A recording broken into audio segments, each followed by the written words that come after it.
এবার সমন্বয়ক সার্জিস আলমের স্ত্রীর পরিচয় জানা গেল।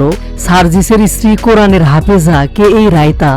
সম্পূর্ণ ভিডিও দেখে আপনার মতামতটি জানান। জি না, এখনো বিয়ে হয়নি, হয়তো বা সামনে বলছিল যে সেদিন সার্জিস আসছিল এই 5-7 দিন আগে। বৈষম্য বিরোধী ছাত্র আন্দোলনের অন্যতম সমন্বয়ক সার্জিস আলম একজন কোরআনের হাফেজাকে বিয়ে করেছেন। শুক্রবার 31 জানুয়ারি বিকেলে যুব ও ক্রীড়া উপদেষ্টা আসিফ মাহমুদ নিজের ফেসবুক পোস্টে সার্জিসের বিয়ের খবর জানান। গাজীপুরের রাজিন্দ্র রিসোর্টে পারিবারিকভাবে বিয়ে সম্পন্ন হয়েছে সার্জিস আলমের। শুক্রবার আসরের নামাজের পর ঘনিষ্ঠ আত্মীয় স্বজনের উপস্থিতিতে তার বিয়ে অনুষ্ঠিত হয়। মিডিয়ার প্রশ্ন থেকে বাঁচতে বর্তমানে পরিবার সহ ওই রিসোর্টেই অবস্থান করছেন তারা।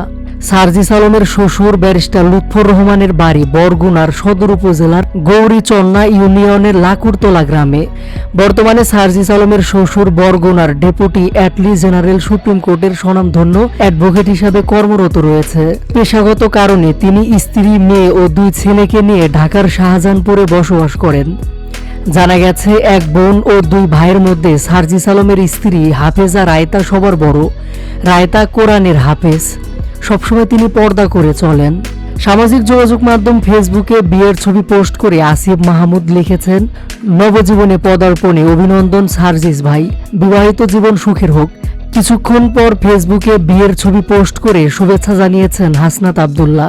বৈষম্য বিরোধী ছাত্র আন্দোলনের এই সমন্বয়ক লিখেছেন, অভিনন্দন বন্ধু সার্জিস, তোমাদের একসাথে ভালোবাসা এবং মুহূর্ত ভরা একটি জীবন কামনা করছি।